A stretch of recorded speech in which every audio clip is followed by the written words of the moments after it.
Yes everybody, question number 268 हमारी sheet में, which is 9th example. A sum of ₹1000 is invested at 8% simple interest per annum. तो हमारे पास principal value है ₹1000 and rate of interest है 8% simple interest पर annum. ठीक है जी. Calculate the interest at the end of each year. Do these years और interest form an AP. मेरा पहला क्वेश्चन ये है. सही है. आपको पता है हम ब्याज लेते हैं, प्रिंसिपल लेते हैं, उसके साल के एंड में उसका इंटरेस्ट कैलकुलेट होता है.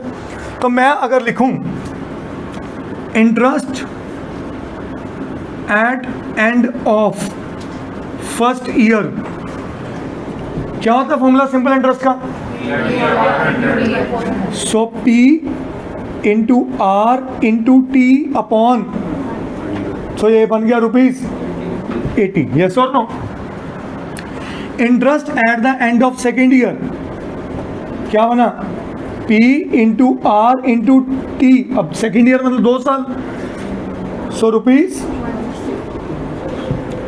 Interest at the end of third year, बोलो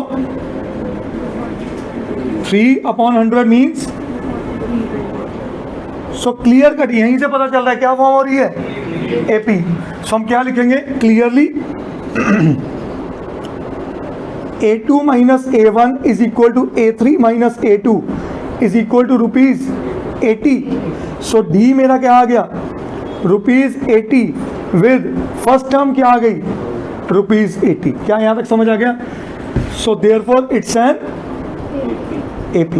सो मैंने पहले पार्ट का आंसर दे दिया. फिर आगे कह रहे हैं if so find the interest at the end of 30 years making use of this fact. तो क्या मांग रहा है मेरे से? Find the interest at the end of 30 साल बाद क्या इंटरेस्ट हुआ. तो A30 के S30? A30. सो मेरा A30 क्या बना बेटा?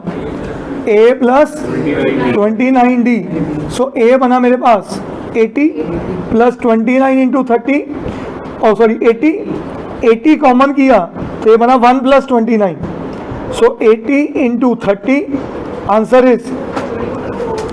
So what is the interest at end of 30th year? 2400. कई बार ये क्वेश्चन को ऐसे बदलते हैं, how much interest he has paid till 30 years, till the end of 30 years. तो आप S30 निकाल लोगे. क्या ये बात समझ आई बच्चों? करिए नोट.